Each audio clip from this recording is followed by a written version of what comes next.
Welcome to the Jake Feinberg Show. It's been a handful of years, but always a pleasure to connect with people musicians especially, who are lucid and who have the ability to articulate things musically, both in musical relationships and also the creation of music, and do it in a way where the layperson it can resonate with them and have a way to carry on long after we've left this planet.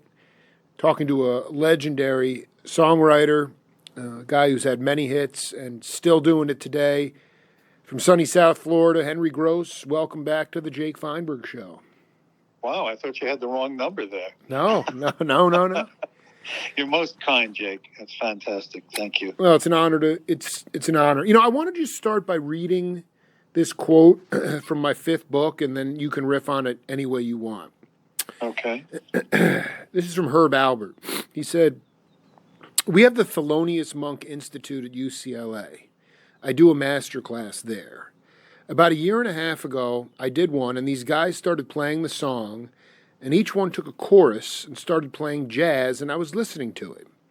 I know I have a reputation as a quote-unquote pop jazz musician, but I was listening, and I said, do me a favor. When you play your jazz solo, don't try to impress me with anything. Don't try to impress the other musicians. Don't play a note unless it's coming out organically.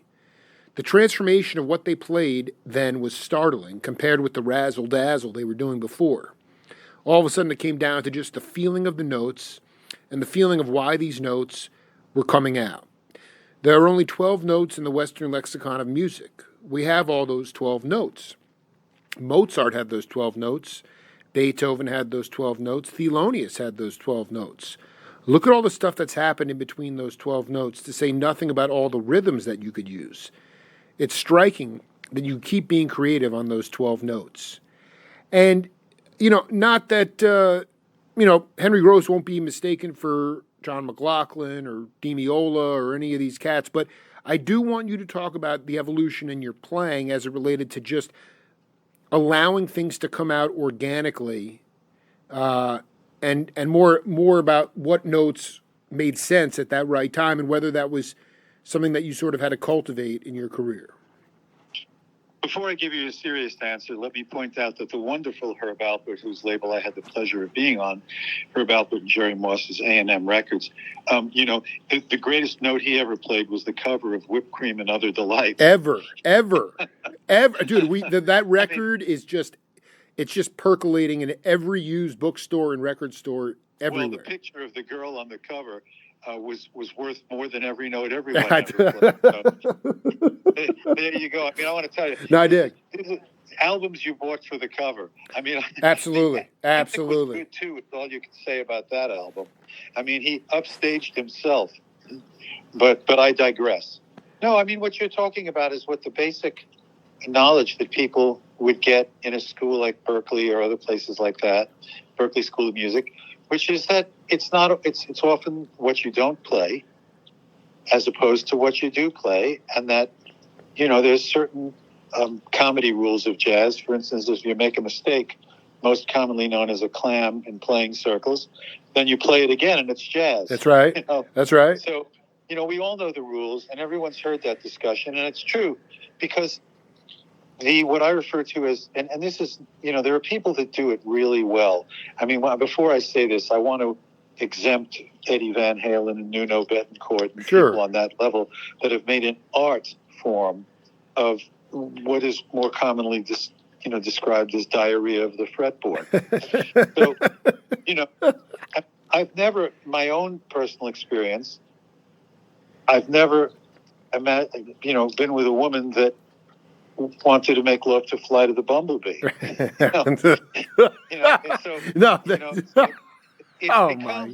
It's become more of a gymnastic exercise. It's like everybody thinks they can play the blues, and in fact, nobody can play the blues. Some people talk about Eric Clapton's the greatest blues guitar player.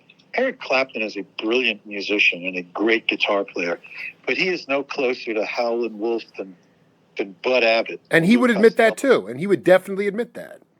So people don't really know. I mean, when you hear Smokestack Lightning or you hear Lonnie Johnson and you hear these kind of, or Blind Blake, these people had something that was fresh to them. I mean, I have a blues song on my new album called "A Fool." I was a fool to leave you, and it's really a great track, and it's terrific. But it's not blues; it's kind of pop R&B, and on a blues progression, because I'm who I am. I grew up. I mean, you have blues coming from Brooklyn. Yeah, I had blues and bruises to prove it. But that's but the original blues is something very different. It's the kind of blues that pushed Louis Armstrong to play the way he did, growing up in New Orleans, where that city was at in the 20s. And I mean, just the whole thing. Everybody's had to pledge America like a fraternity. Nobody got in unscathed, and nobody that got in was ever pronounced in.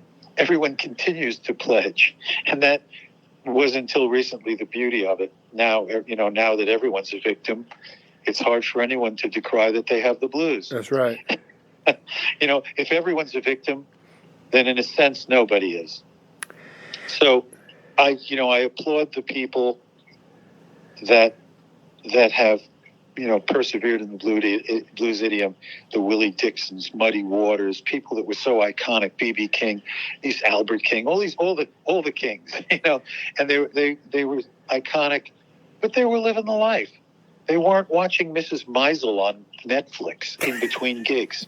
In between gigs, they were sharing a plate of ribs in some joint in Mississippi. You're not going to get that. It's like, you're going to get, God bless him, and he's terrific. You're going to get Hank Jr. in the country business. Right. But his dad was the guy with the yellow between his fingers. Wow. And so that's what you want. You want the blues? You get Hank Williams. Well, let me ask you though. I mean, I want you to personalize the idea, like, because the thing that really I loved about, I mean, for what it's worth, again, I just don't feel that you can really teach the language of jazz or blues in the academy. But that being said, he's talking about this institute, and he said to the guys, stop trying to impress the other musicians because you got me on something I don't want to forget to say. Go ahead. Okay, there's a great belief that playing jazz requires a knowledge, either a mathematical genius level, like Stevie Wonder would have, because the man is blind and he can play he can play anything, because he hears the notes and he sees them and he understands the relationship of the notes on the fretboard. He's not locked into a guitar position where he knows how to play a lick. Right. Like for instance, I am. But I can make music with that, and sometimes it forces me to be more melodic because my lack of ability to go out and play an Arabic scale in the middle of it. I work with a guy called John McLean who has that instant ability to play any genre of music and play it remarkably perfect in one pass. But sometimes the solo you want is wow, wow, wow, and that's the one that will, how about the solo to the Bar-Kays Soul Finger? Absolutely. No educated musician would play that. And here's what I was getting to. So people do acknowledge, okay, to play jazz, most every form of human life would need some sort of musical education, because it's like playing Bach. You're not going to play it. You're not going to jam Bach unless you're Philip Auberg. And at that level of playing, if you're familiar with Philip Auberg, he played on Shannon, he played on Fooled Around and Fell in Love. He's a classically trained genius. I mean, he's the Garth Brooks that can play Bach and Brahms and Chopin. He's incredible. But he played with Maria Muldaur on the road. He played with Elvin Bishop, of course, in the heydays. But Phil is a whole other level, okay? And he's musically adept at anything. And he sits there like Grizzly Adams on a 9-foot Steinway, in the back of Philharmonic Hall, till they threw us both out. But people hear the blues and they think, well, you don't really have to know any music to play the blues. Well, I submit, listen to Blind Blake. Listen to, any of the great blues originals. Listen to Robert Johnson and the things he's playing. There's a knowledge, there's an innate either 20/20 or blind man's knowledge of what notes are possible, so that he's picking from an array of all the notes and picking the right ones, as opposed to being forced to pick from the handful of notes you know will work in that key. And if you're sticking with me on this, you'll get it. I mean, these people, they think it's simple. Listen to Blind Blake, those riffs. You'll be sitting there trying to practice them for 10 years, and you'll still never get them with the feel that's on the record. So, I study that stuff. I listen to Snooks Eaglin, and I listen to all these guys that have made a career of playing music. And one of the only guys that ever really grabbed the feel of it was Elvis Presley. And that because he grew up no different than any other black guy in the South. Absolutely. In the Lauderdale Courts apartments with well over a $5 bill for the whole family. So he grew up in that. But that doesn't exist anymore for anybody, including black people, because they're brought up poor, and white people are brought up poor, and every kind of person, Latinos are brought up poor. But there's government safety nets now, and there's this check and that check. It's not the same as people living like sharecroppers. Right. And trying to recreate that is an embarrassing pursuit. And it's almost insulting. I mean, I'm not much for believing in cultural appropriation, because people can put it in any direction they want. You can say, well, he stole the blues that my great-grandfather did. Well, you're wearing pants. I mean, you can't.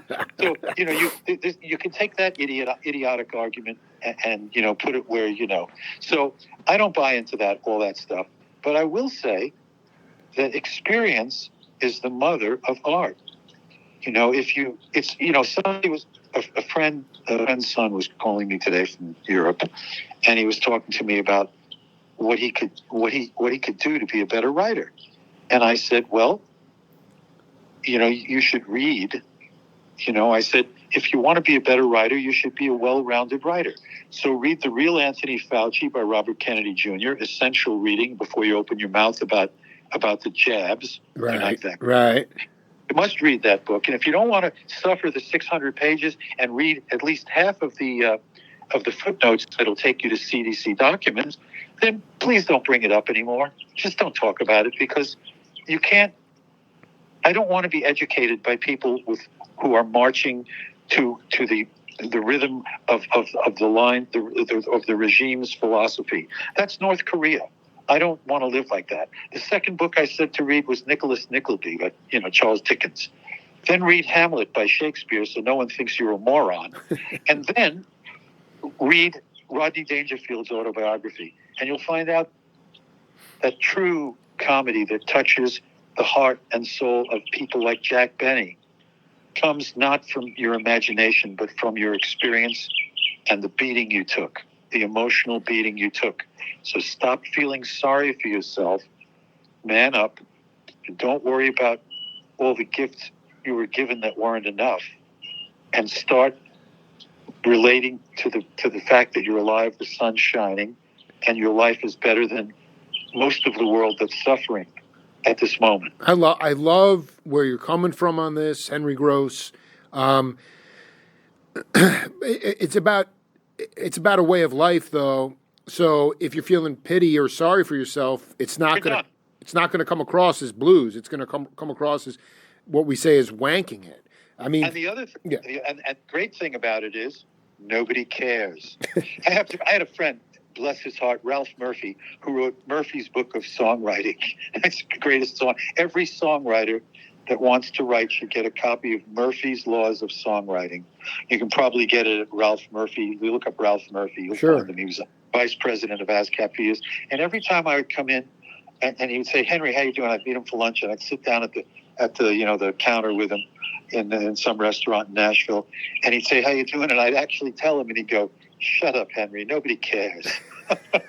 And it was like a tradition, shut up, Henry. Nobody cares.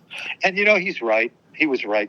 God bless him. He's passed on, but his memory is with me 24/7. I mean, he was a great man, great songwriter, great mentor. Well, I just want, for the people that are going to listen to this, especially younger cats, like basically don't get caught up in your own Hang up your hang-ups, right? I mean, don't get so self-absorbed in your own shit. Is what he was saying. You know, you just said hang up your hang-ups. I have a record called Too Clever for My Own Good. Right. It's the name of the album. But there's a point to that. That might be my life, actually. But go ahead, yeah. Well, you're from Brooklyn, right? Stony Brook, but close enough. Man, yeah. Stony Brook. You're a rich kid. I can't. Middle class. At that point, it was late 70s, middle class. But yeah, definitely upper middle class. Go ahead. Well, there you go. It was different in Brooklyn, you know? It was. I know it was brawling, yeah. Bruises. On the street where I grew up, they could take your underwear without taking your pants. It was a different. Yeah, I did. You know what? You get fleeced on the daily, so I get it. You know, I used to tell people I tell people now I can show you a miracle, and they say, yeah, show me a miracle, and I point to my nose.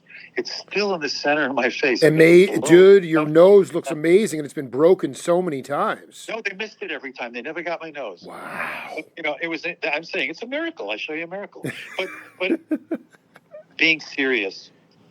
The thing about music is that no matter what you do with it, I mean, why is Nuno Betancourt listenable on that, what was it, Extreme, that great song they had, The Hole in My Heart? Why was that so listenable despite the fact that he was playing diddle-a-doo, diddle-a-doo? The reason it was listenable was it was done with a smile. It was tongue-in-cheek. They knew that, you know, it was entertainment. It wasn't full of itself. Right. It wasn't precious. Right. It wasn't. It was. The music was never too precious. Cropper said that to me. Yeah, I love it. It's like Paul Simon, who is one of the geniuses of all time and a huge influence on me. And we have to talk about Gordon Lightfoot out of respect. Absolutely, please. But Paul Simon, you know, was absolutely genius when he wrote Homeward Bound. And when he wrote The Boxer, and he wrote countless songs. But then on Hearts and Bones, he wrote, you know, there's something growing on my skin. Too much information, Paul. You're a genius, but we don't want to go there. And we don't want to go to the podiatrist with you. Everyone's feet hurt. Mine do, yeah, absolutely. I love this. Yeah, right. So this is the thing. And far be it for me to educate a guy who educated me for most of my life and wrote Slip Sliding Away. So I'm not saying it in a condescending way. I'm saying it in an actual way, which is why I find fewer Brits seem to, at least in my experience, list him as one of their top influences, because the Brits have a different sensibility, and they're not a silly people, as Bill Maher would say. I hate to quote Bill Maher, but they're not a silly people. They may be insane people, you know, Mad Dog and Englishmen. Absolutely. But we are silly people. And when we start telling, you know, when people say, how are you? They don't really want to know. They just want to hear, hey, I'm great, how are you? And move on. If they really want to know about your infected toenail, you know, they'll read your book. Absolutely. I mean, I don't mean yours in particular. You know what I mean? Absolutely. If they want to delve into it deeper, they'll go to WikiLeaks and read all the lies people wrote about you. Because I don't know what that is on WikiLeaks. But anyway, it's just, if you want to play the blues, Dave Bromberg said it the best. You got to suffer if you want to sing the blues. Remember that? Absolutely. I think he said that to me in our interview. But he also did one of the great takes of all time. The only other version besides the original of Mr. Blue. I'm Mr. Blue. When I say I'm sorry. Remember that? Sure, absolutely. Okay, so I'm sitting, when I get to Nashville, when I first moved there, I'm sitting in a bar called the Music Row Bar or whatever it is. Because after the writing session, all the writers used to turn up there. I'm sitting next to a guy, and he says to me, he says, are you living here? He says, you're new in town. I said, yeah. He saw me a couple of times. He says, what you know? I said, Henry Gross. He said, I know some of your songs. I said, oh, yeah. I said, and he said, I said, are you a writer? He said, yeah. You write anything I know? And he says, Mr. Blue. And now I'm gutted. And, yeah, because that's Bromberg. It was Dwayne Blackwell. Wow. I mean, so there I am. I moved to. That's why I stayed in Nashville so long, because if I could sit next to Dwayne Blackwell, or amazing writers, I've worked with writers like Roger Cook, or Tommy Rocco, or Charlie Black. I mean, these people are, people would pay everything they had to sit next to them for 10 minutes, and here I am sharing my life and jokes with Roger Cook. We did Gilbert Gottfried. We did his show, Roger and I together, and it's one of the funniest things you'll ever hear if you go to Gilbert Gottfried's amazing podcast with Roger Cook and Henry Gross, and of course Gilbert himself, who sang Shannon as badly as you would expect. It sounded like Affleck Duck singing Shannon, and Roger, who was 82 at the time, singing his great song "I Miss My Stiffy." And you want to hear all that and more, and the great Frank Santopadre, who worked with Gilbert on the podcast. It was just wonderful. But the point is, I've been so lucky and so blessed to come. People say blessed all the time, and it's become like, using the phrase reaching out. It's become an Americanism that's very annoying. But the fact is, no other word gets it better. And if no other word works, you use the cliche. And so, we've been lucky. And as far as the blues question you asked, my last thought on it is, you take two chords and you listen to, come on, let me show you where it's at. Come on, let me show you where it's at. Come on, let me show you where it's at. The name of the place, I like it like that. Records like that came out of New Orleans. And who's the artist? Did I like it like that? It's on the tip of my tongue. Was it Jesse Hill? No. I bought it when it came out. It was, I think it was done at Cosimo Matassa's studio. Oh, yeah. Yeah. Chris Kenner. Wow. It was Chris Kenner. And it's one of the great records of all time. It has two chords. And you could say it's a pop rock record. It's a pop record. It's an R&B record, certainly. But it's a blues record, too, because he's singing the blues. It's like Huey Piano Smith and the Clowns. Right. When they sing Don't You Just Know It and Rockin' Pneumonia, that's blues, baby. That's Professor Longhair. You're stretching into the blues again, and I just got to say, I mean, in interviewing Dr. John, part of the blues, Huey Piano Smith, who Dr. John worked with, and I mean, it's in my second or third book, he never got paid for any of those songs. That's the blues. I mean, Henry Gross is... Because the record business takes all the money that comes in and they throw it up on the ceiling, and whatever stays up there, they pay the artists. That's just a tradition. But I'm just saying, like, that is absolutely, it's the racket. But that's where the blues comes from, too. I mean, the blues comes from suffering and just, like, being ripped off. And that's not a good thing. But, I guess with going back to your grandson, it's like, you could give him all the books in the world to read. No, it's not my grandson. It's a friend's son. A friend of mine's. A friend of yours. Yeah, I mean, I'm trying to figure out, again, those are classics of American literature, and obviously... English. Before you feel sorry for yourself, read Nicholas Nickleby. It's Paul McCartney's favorite book, too, for a reason. Right. It's a real rags, not just rags to riches, but rags with everybody's shoe on your face to success. And hope... When they kill hope, they're going to try and do it with their digital currency. They're trying to bring, the fascist state, here, and they're doing it worldwide to the middle class. And it's an agenda. Sorry to get into that, but that's the blues, baby. And the people that can't see it will, sooner than they want, learn what the blues is all about. Because what causes the blues? Another cause of the blues? Laziness. Picking the low-hanging fruit in life instead of doing the research and reading the footnotes. And taking people's word for it on the left, the right, or the center. You've got to listen and read everything. And then go to the footnotes and the original sources and then see what you believe is true. Right. What I believe is true isn't going to save you. You need to answer to God Almighty all by your lonesome. And you won't be taking the guitar or any of those blues riffs with you. Well, you're 100% right about that. I have to get this on the table. I I don't think we've edited in set one. You were in the studios, you worked with Cashman and West, but before you went out and hit your own solo album, you played the lead on the Croce tune that's slipping my mind right now, but were Couple you... of them. I need to know that the other accompanist sessions that Henry Gross was on that before you became a solo act.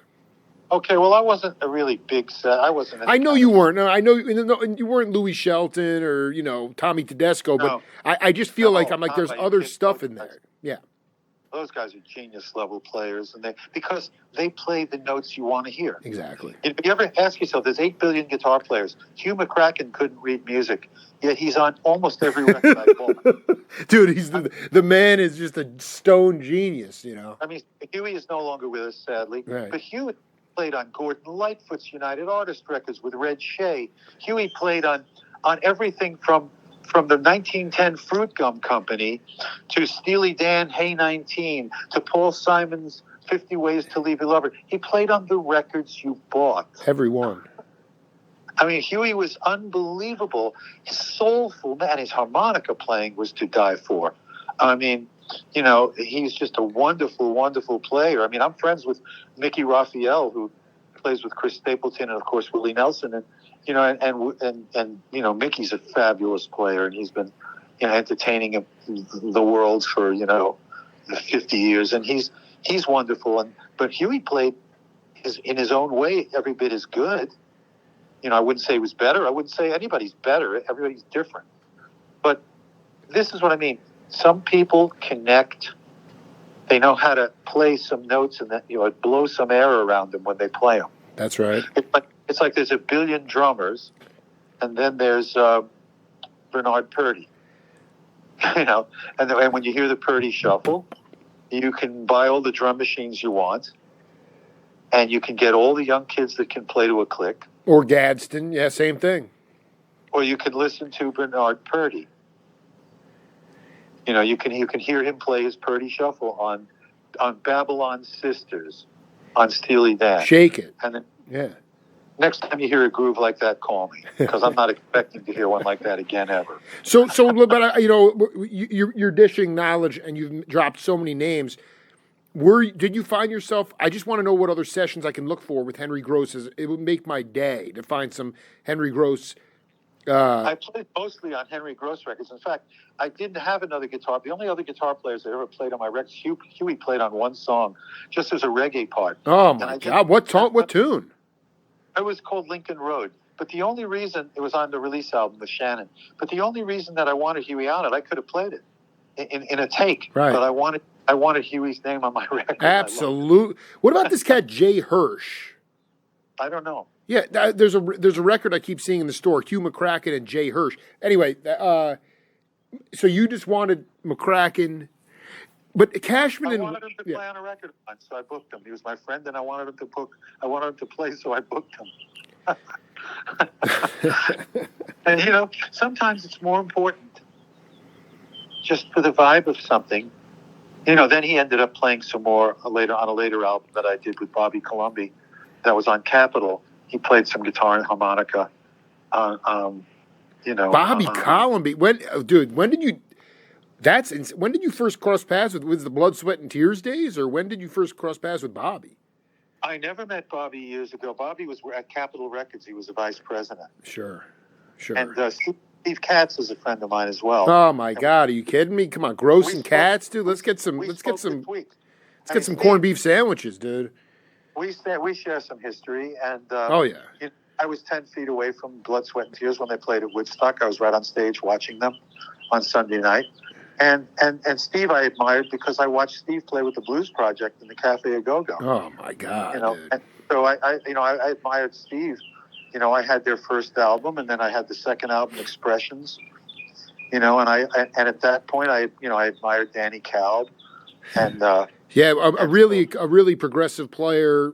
Again, someone who left us recently. But before we forget, can you talk? One of my favorite interviews I ever did was with Gordon Lightfoot, and I wanted you to talk a little bit about Okay. his Well, legacy. what I'm going to do is while we're talking, I'm going to go to my Facebook and I'm going to read you something I wrote about. Oh, come on with this. How do I get the page up? Take your time. Take your time. Okay, here it is. Let me see. Get this open. Okay, I wrote something about Lightfoot when he passed.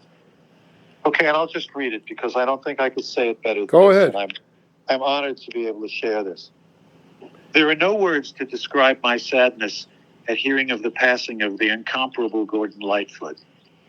As a songwriter, singer, and performer, he was a constant inspiration to a worldwide audience throughout his long, illustrious career.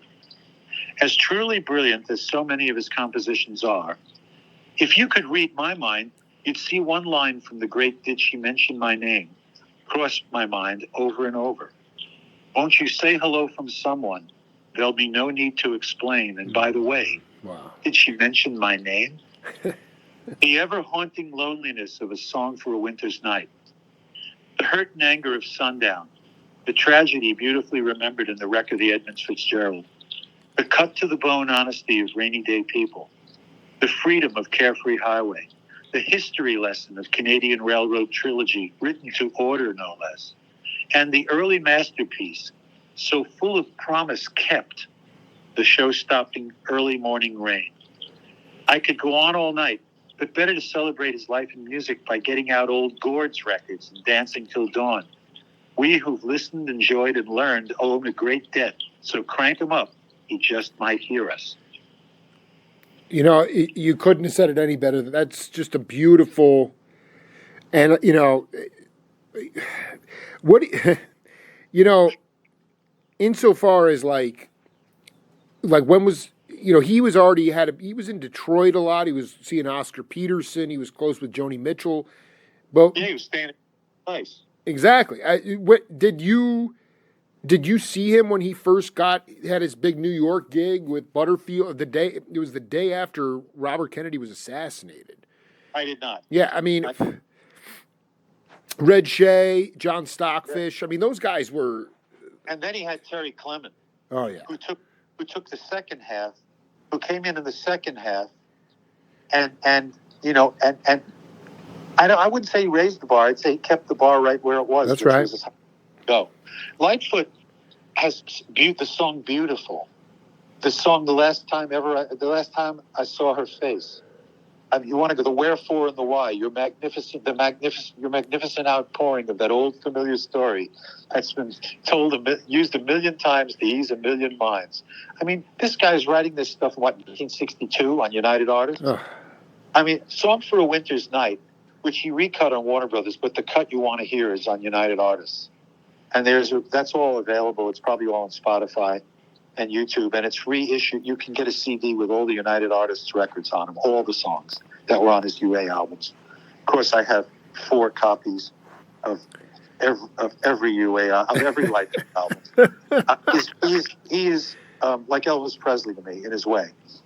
I mean, of course, there's nothing like Elvis Presley, but if there. Do you remember the first time you heard "If You Could Read My Mind"? Yeah. The thought crossed my mind, I'm hearing an absolutely perfect record. This record, in its way, goes into that rarefied air occupied by "Train I'll Ride 16 Coaches Long." That long black train took my baby. Gone. I mean, it's Elvis singing "Mystery Train" occupies that rarefied air, that indescribable accident, like an asteroid hitting the Earth and then making the Earth healthier. I mean, it's kismet of the highest order. Yes. Just wanted to finish up with a dear friend of the program and really an amazing cat in his own right, very witty cat, and continues to remain pretty objective as it relates to some of the insanity going on within the socio-political and economic views of this country and the world. Henry Gross, welcome back to the Jake Feinberg Show. Thank you. Well, Jake, when I told my friends I wanted to be a comedian, they all laughed at me. Right. Well, they're not laughing now. I'll tell you, man, it's pretty shrill and it's rough. Have you dealt with? I don't even want to go there right now. Have you had to curtail some of your humor or comedy in a live setting because of sort of the, I hate to use this word, but the wokeism that has engulfed us? Well, it's interesting. No, first of all, I'm not a comedian. I mean, No, you're really no, but you're kind of a troubadour cat, you know. Yeah, I am. I go out with a guitar and I go on. Sometimes I open shows for 4,500 people. You know. Exactly. And I've done 10,000 seaters. And it works because I thanks to my mom, I can sing in tune and I have a good range, and I've been working on my songwriting for years and years. I still record and you don't. Unfortunately, if you want to empty a room, there's or if you want to sell T-shirts and drinks, you just go, hey, here's a new one I just wrote. Right. Right. If people thought about it, they'd be more interested in going where they haven't been as opposed to where they have been. It's like I can't tell you how many people say to me, when are you going to make another album? Like, plug me into something. And I always tell them, plug me into something. Exactly. It's perfect. Well, I can't make a better album like that, with those influences than that. So I moved away. And the next record I made, I put like a little Phil Spector influence on some of the songs and moved my way in that direction. Then I moved off that and to eventually where I found my own voice on my own label, Zelda Records, where henrygross.com, where I found my own voice, where I could combine seriously, what I consider to be hard, I try and write heartfelt songs with rock and roll songs, with songs that are funny, like The Night You Picked Up the Check, or Let's Open a Bottle and Wine, or Geezers of Nazareth. I try and write songs that, I have a song, it's funny because I just did a show with Mickey Thomas. Yeah. And of course, Phil Auberg, who played piano on Shannon, also played piano, was in the band, Elvin Bishop's band, and played on Fooled Around and Fell in Love. Wow. Yeah. So and both songs were cut in the key of F. Both songs were released the same week, and both songs were in the top 10 at the same time. Wow. Phil was on both of them. Interesting, because, Philip Auberg is one of the great keyboard players in America. He's just a brilliant. I'm going to have to get to that cat, dude. I need to talk to that cat. If you want to talk to Phil, I can hook you up with that anytime. Yeah. But he's really a ridiculously amazing person. I can tell you about that. But so I'm opening this show for Mickey Thomas and his Starship group or whatever he was doing that. And Mickey's going to sing Fooled Around and Fell in Love. And I wrote a song on the album before my last one, which was nothing to do with the original song. It was a completely different melody and completely different words. But I thought about the idea of it, and I thought, well, people my age should be singing Fooled Around and Fell Asleep. And it's about this guy who meets a girl in a bar, and he picks her up, and he asks her if he could take her home because they're getting along. And she says, yeah, but could I bring a friend? So she brings a friend, but he's an old guy, so he falls asleep in 2 minutes. And while he's sleeping, he dreams that he's in a menage a trois. Yeah, right. But he realizes he's in a mirage a trois. A mirage a trois. And there you have it. Good for you, Brother Gross. So you see, you want to write things that nobody's heard. Right. And there's a sort of a law in rock and roll that thou shalt not smile. Like a lot of people say, well, no one loved Elvis more than me, but they say, well, Elvis didn't take a lot of pictures smiling. Well, he did. But anyway, you always see these scowls on people as though that's, He was one of all the cats that knew him back in the day said he was one of the sweetest guys. Yeah. I know all the guys that knew him. Yeah. That are still surviving. I mean, George Klein, who just passed away in the last couple of years, was you had me on his show 10 times. There's an interview online with myself and George Klein, who was done for the Memphis Library. It was such a thrill to meet him. He was the best man at Elvis's wedding. Wow. At Jerry Lee Lewis's 70th birthday party. Wow. met several This guys cat, man. from Memphis Mafia. And I played a lot in Memphis, and it's just amazing. I mean, I don't know. We can get on Elvis. We can stay there forever. I mean, No, but well, this is really the important point of this whole thing is why, because you're totally right, but the acceptance and willingness of people to hear stuff that they're not familiar with in today's world, in this conformist time, is not the case. It's very, you're going up against the current. You're going up against, I mean, honestly, call it what it is. You're going up against a Bolshevik. It's tsunami Bolsheviks or something. I mean, it's insane. It's not tsunami Bolshevik. They want one political party. They want one. I mean, our justice system at this point is it's not even an injustice system. Anybody, I mean, honestly, a blind man could see it from a helicopter with, you know. That's right. That's right. And so it's being done. It's a plan. We all know that. It's been written about. It's Agenda 2030, and then there's a 2050, and they have these plans. And you know who made 5-year plans? Well, it wasn't the Republicans, and it wasn't the Democrats. I mean, both of those parties are one party. It's a uniparty. I agree with you. This isn't a political show. You know, the only thing that's separate from the uniparty is the MAGA movement, and you know, and people are very quick to insult it. But there's a lot of truth in what they're saying. You know, people talk about Donald Trump, how he's this or that. Donald Trump was not he was a symptom of people poking their finger in the chests of the people they call to fix their toilets. Yeah, I mean, he doesn't really. I agree with you. He doesn't. He spoke to them. Exactly, because I mean, he's not he's not a Shays Rebellion pitchfork farmer, but he tapped in. Yeah. Look, he's part of the thing. The Clintons, the Clintons were this wedding. I mean, this is the whole thing. Yeah, it's ridiculous. Yeah.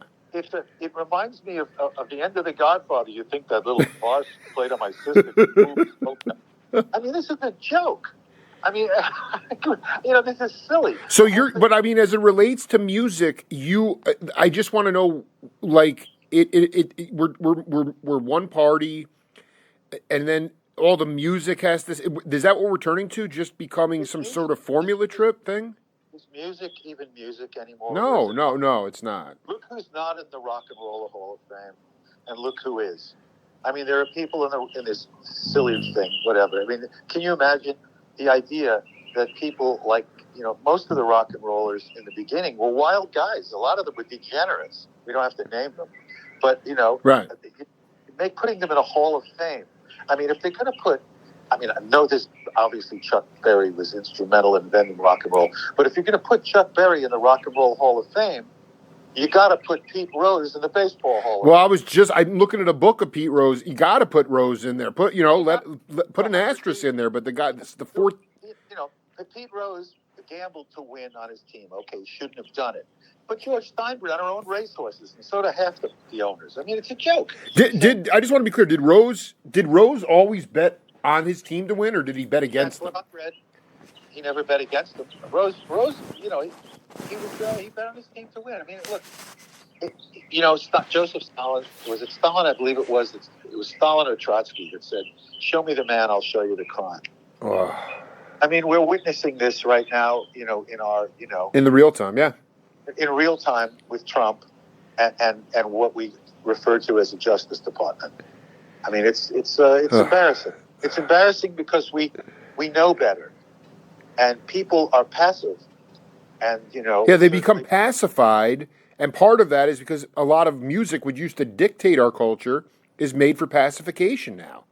Actually, if you want to go back and tell the truth, yeah, the Bolshevik movement in this country it went from walking to sprinting at the Woodstock Festival where I performed. Why don't you break that down?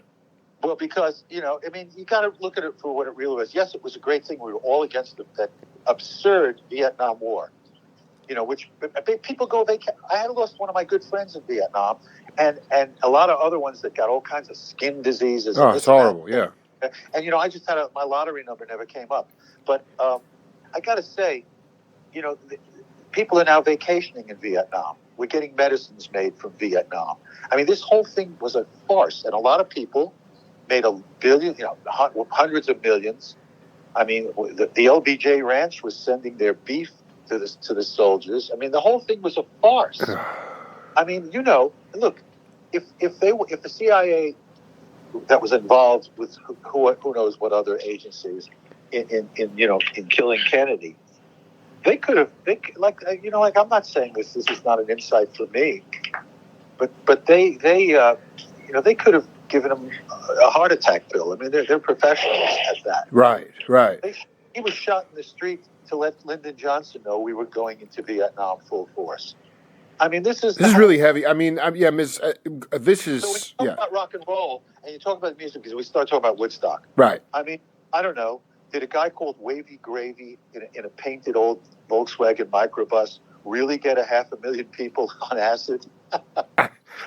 He introduced cats to there was called Mucilix, but then all of a sudden granola became the fad after that. Well, what I'm saying, look, there's always more than meets the eye. To this. Absolutely, Henry. Don't ask me. But Wavy. I cannot believe you just brought. That's so cosmic. Go ahead. Well, I mean, I'm already the bad guy. I'm already a pariah because I tell the truth. Yeah, but why? Like, what? Because to me, it's like this is why I remember having such a great conversation with you the first time. You're an honest cat, man. I mean, you're just telling the. Who was Rock Scully? He was a Grateful Dead's manager. Yeah. He was military intelligence. Garcia was in the military. Bob Weir is not a guest at Bohemian Grove. Bob Weir is a member. Why is a member of the Grateful Dead a member of Bohemian Grove? Would somebody tell me that question? Bobby grew up with a lot of money. Yeah, well, that's the point. Yeah. So all of this, and I won't mention any more people because you could take down the whole thing. It's right. But we are imperfect. So give me some. Let's get a light at the end of the tunnel from Brother Gross here. We're all sinners, and you're either gonna. Well, I'm not going to get into that, but what has happened in the country is that we've the atheism has taken over the country, right? And that has become the hip thing. Absolutely, dude. The science, they're so certain their science is right that 85% of people in this country poison themselves with mRNA. I mean, the facts are out now. They're clear. Women can't menstruate. This is a genocide. Sorry, people knew what they were doing. Yeah. It wasn't tested. Robert Kennedy Jr. is correct about this stuff, and he's a pariah. He's a pariah, yeah. Imagine a Kennedy is a pariah in the Democratic Party. Why? For outing. This is probably the only broadcast in the country that isn't brought to you by Pfizer. Absolutely. No big farm on this one, dude. But that's what I'm saying. So, we're jumping from point to point. But the thing is, and I'm not a conspiracy theorist. I'm reading CDC documents from footnotes in Robert Kennedy's book, The Real Anthony Fauci. And what I see is a guy who makes Joseph Mengele look like a child. Oh, when I see Bill Gates, I see a guy, I had 20 meetings with Epstein. They were talking about golf. I get it. I know. So, it's really silly. Ghislaine Maxwell sits in jail, the only woman, convicted of pimping where there were no clients. Exactly.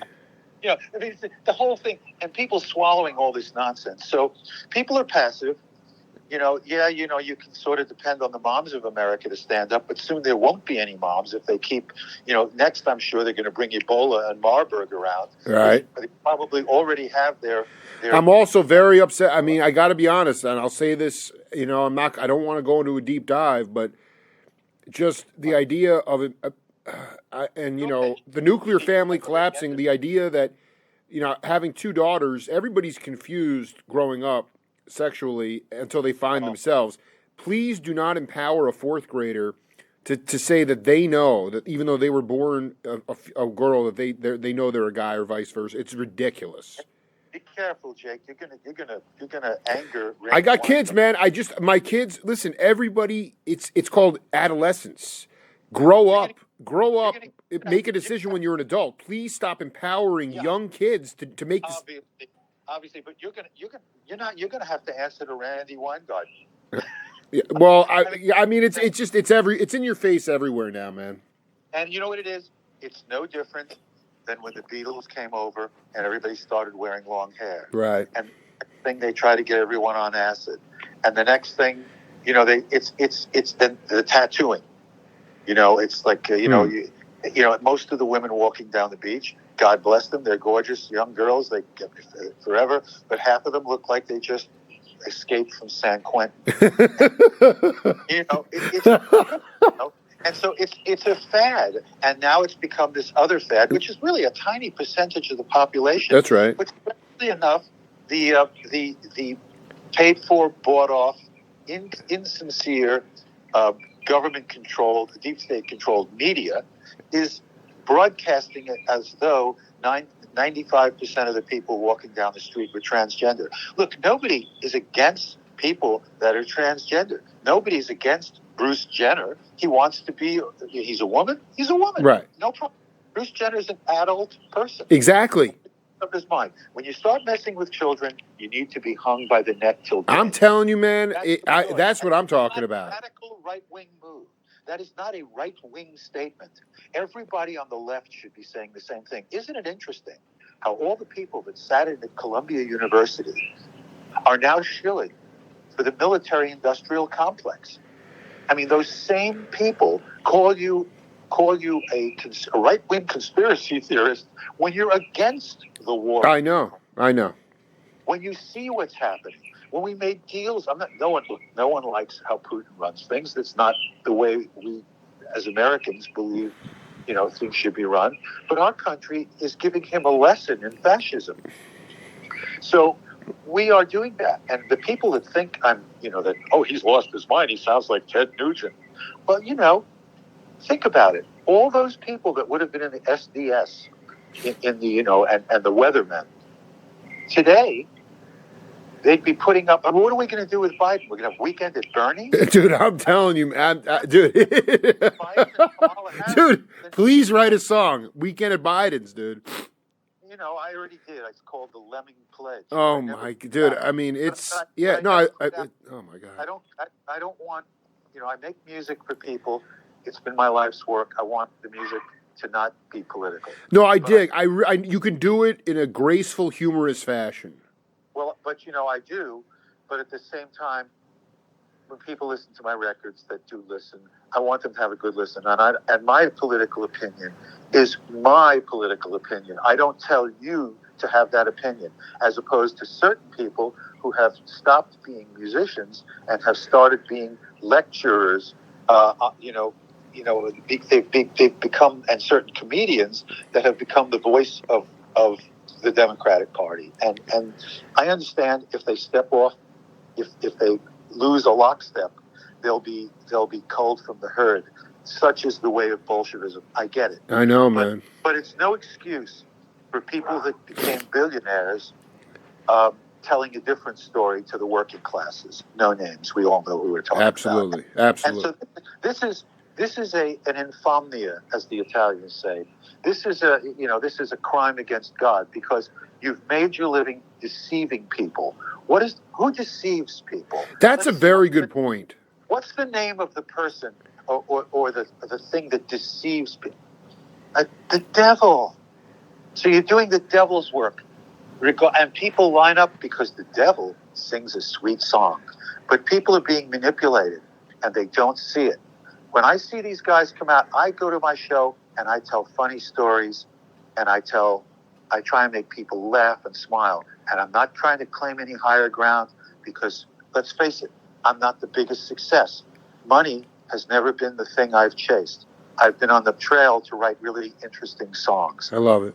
And things that haven't happened. And I will take that, and I will go to my grave with that. And maybe some people sometime, as they do, discover, they buy one or two of my CDs from henrygross.com. Yep. Even they can hear them for free on Spotify and YouTube, but they want to support me. It's like they buy me a drink.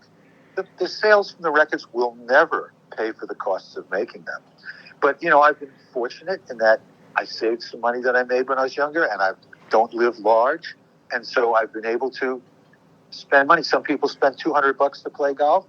I go over and start cutting a song for that, So everybody has their passions. But also, I want to be clear. You've never done deceitful work. You've never been on that side. And that's why I can still play it all. But I'm what I'm saying now and what I've just said Yeah. is enough to make me a pariah everywhere. Well, Everywhere. I mean, honestly, because I am not. I am not a Republican. I am not a Democrat. A person that looks and I pick. Unlike George Carlin, who said he won't vote because your vote doesn't count, he was correct. But I have to make myself feel better by imagining that my vote will even be counted.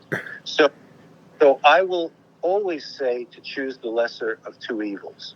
And anybody who is shilling for the destruction of children by either sex operations and manipulation of young people's minds, or abusing them sexually and making that and enabling that, or killing them with mRNA that was never tested to see if it stopped the spread. All the countries that took ivermectin did better than the United States in terms of the amount of deaths and troubles. I mean, remdesivir kills your kidneys. And I don't think Anthony Fauci would be in a room with remdesivir, and I don't think he would also let them put him with remdesivir and a ventilator. What a combination! Jesus. I have some friends that it killed just like that, my brother, just like that, and I'm angry about it because they knew, but it was part of their plan. And their plan? Who are these people? What person said that for the world to survive, 8 billion people need to die? He might have been a high school dropout that ran a software company. Yeah. The environmentalist with 7 airplanes. That guy. Yeah, I dig. And a 50,000 square foot house. He made Aaron Spelling look like a beggar. So, these people. Yeah, there's hypocrisy. Yeah, I mean, it's not hypocrisy. They too are told what to do, and if you want to get a history lesson, you're welcome to. No, this is heavy. So I mean, you read about all the things that you don't know about, like the Council of 300 and the Club of Rome. People don't know what that is because it's not low hanging fruit. You can't turn on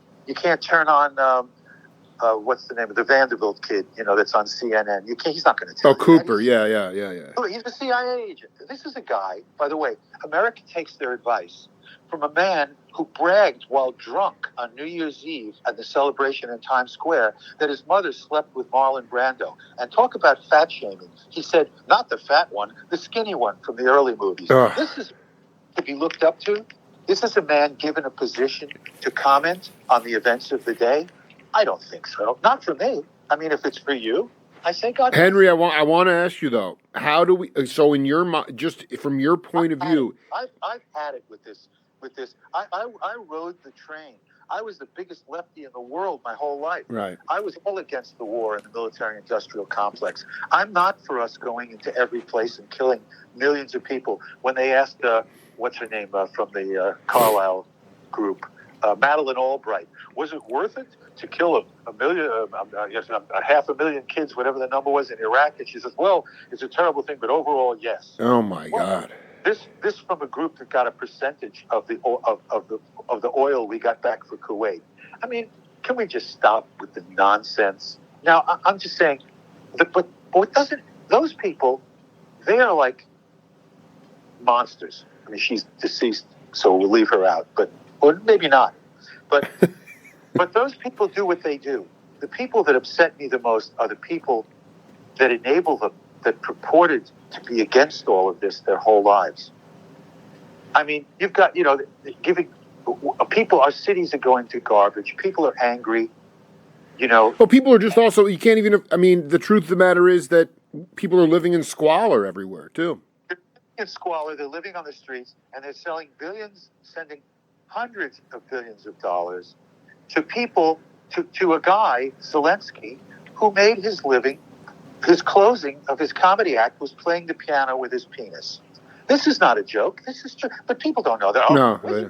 Stuff from Alex Jones. You don't have to go to Alex Jones for this. You just have to open your eyes.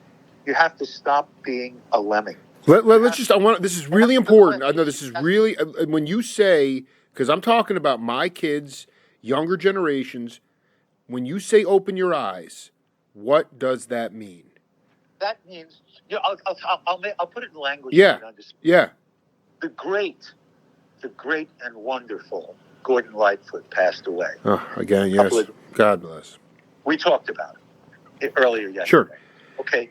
There's a great scene in the great documentary about Gordon that's on Prime right now, on Amazon Prime. Oh, wow. And it's a must-see for people that loved this brilliant man.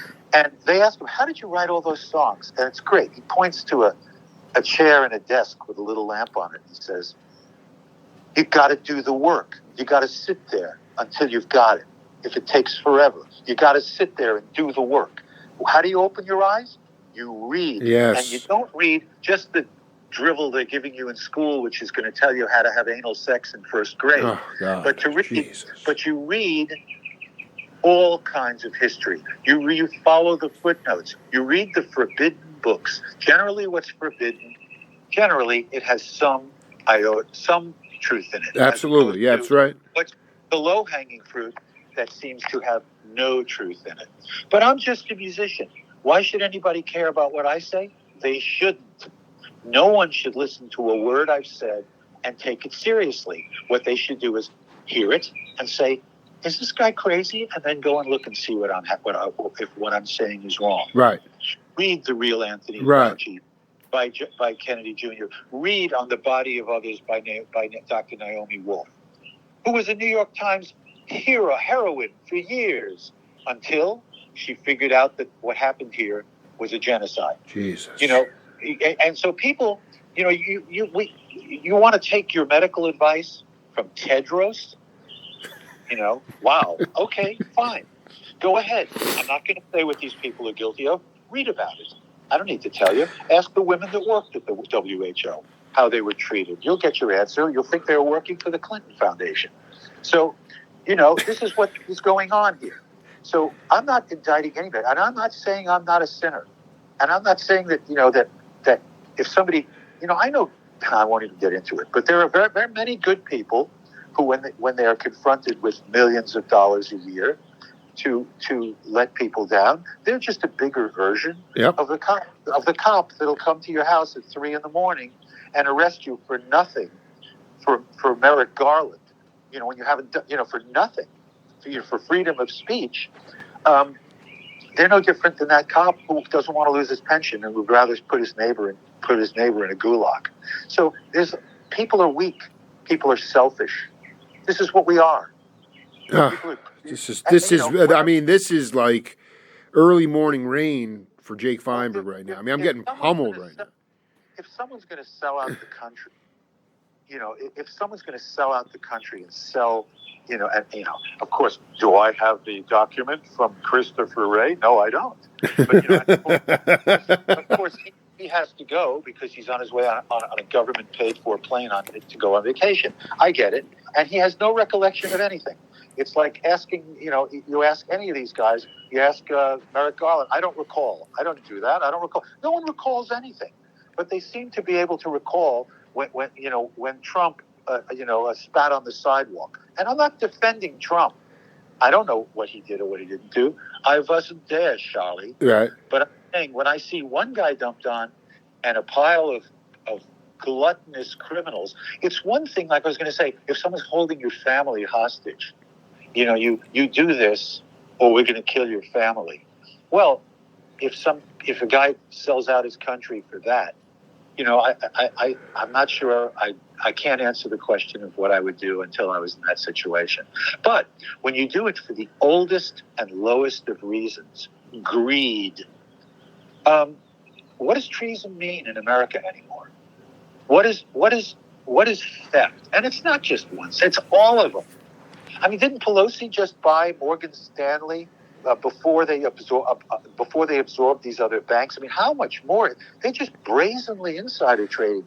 If anybody that's making $200,000 a year has a couple of $100 million, they're thieves. End of story. When did you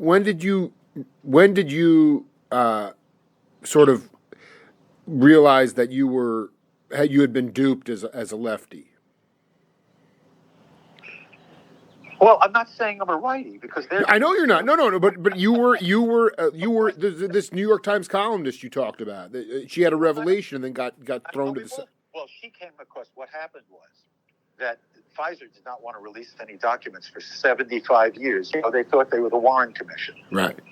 So, but what happened is people sued, and they had the judge. I don't know where they found an honest judge. He said, "You will release it all in 2 weeks." So 55,000 pages got released. 55,000 pages got released about the testing for the COVID vaccines, and it turned out that they tested it on 25 rats, all of whom died, and they never tested for the transmission of the disease. I mean, this was a plan, a World Economic Forum plan. Right. They've got their globalist leaders 50 deep in every organization, in every political party, in the White House. They've got it all. This was a population contraction deal. Yes, it is. Yes. And it's, these guys basically, this is too much to put on a rock and roll broadcast. We've gone. No, dude. This is what's great is that people will have to listen at least 40 minutes in to even get to this. So this is going to be great. Well, that's yeah. But the thing is, look, if you this is rock and roll, man. It is rock and roll. Study about transhumanism. Study about what these people basically with chipping you. They want to put a chip in your head and in your hand. Anybody here read the Bible ever? Yeah. Does that sound like a mark of the beast to anybody? I know, the atheists are right. But then I heard a wise man say, if atheism is a religion, then not collecting stamps is a hobby. So, we really don't, if you don't believe it, see, what people get wrong here is they say, well, I don't believe in God. I'm an atheist. If you're an atheist, you do have a God. You're the God. Right. You believe there's nothing bigger than you. Right. You are the God of yourself. You answer to you, and when you're gone, the world ends. Okay, then. Good luck to you. Because there's an awful lot of things in studying. I've been reading the Bible. I went to a religious school when I was a kid, and I've been going to Bible studies the last several years because I want to know what I don't know. People presume, Christians presume to know what Jews think, and Jews presume to know what Christians think, and nobody knows what Muslims think except they don't like them. So I'm trying to learn what all these people think, what everybody thinks, because that's the journey. If your journey in life is not to be educated, then you're just full of it. You're just lazy, and you just want to basically drink a beer and talk about, I played at Woodstock. Who cares? There's a world out there, and there's young people that deserve 1/100th of the joy that the baby boomers had from the sacrifices made before them. If that's a right-wing statement, so be it. No, you know what? I want to listen. This is a very powerful way to end set 1.5. You want to do 10 a.m. tomorrow? We'll finish it up. I'm happy to talk to you, Jake, because but I just want to remind people that I'm not lecturing and I'm not telling people what to do. Or absolutely no, and that's honestly, man. If there's any blowback from this, I think it's just honest. It's an honest interpretation. Well, it'll be on me, but I don't care. I've been taking the blowback my whole life. I mean, I just adopted a pit bull that bites because no one else is going to save him. So I don't want to put down. You want to root for the underdog, and the underdog here are the young women who are not going to be able to conceive because of this poison plan that's gone into effect that has enabled people, that are making. I mean, the guy from Moderna made $400 million last year. The CEO apparently. So I mean, does that sound right? They shut up all the small businesses conveniently, but the big box stores stayed open. So what are we doing here? Why are we fighting Russia? We are Russia. They got the store. They got one store. They got one choice: meat.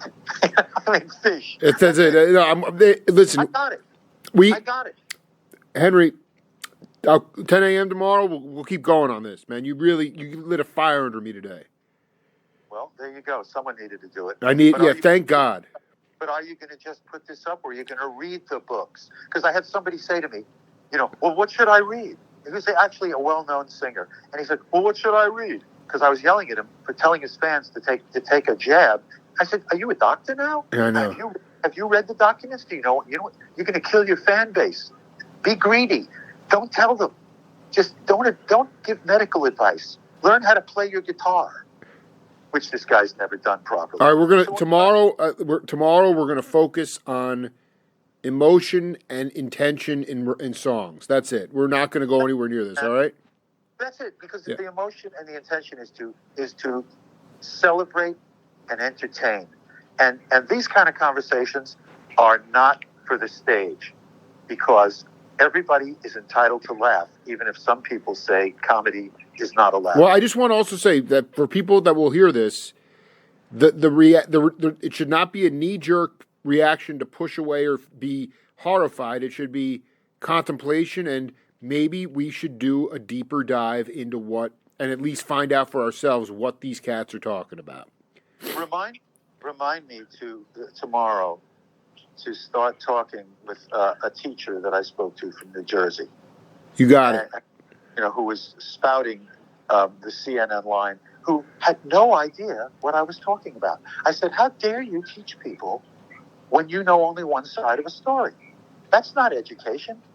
That is propaganda. You don't know that you're spouting truth. You don't know the other side of the argument. You can't, you think the world is round. Well, we think that because the people, flat earthers, had their chance. Let everybody have their chance before you're so sure. I mean, look, if Nikola Tesla was given a fair chance, we wouldn't even have these electric wires around here, except you couldn't bill people for it. So you have to read about, you have to learn, because most people think Tesla is a name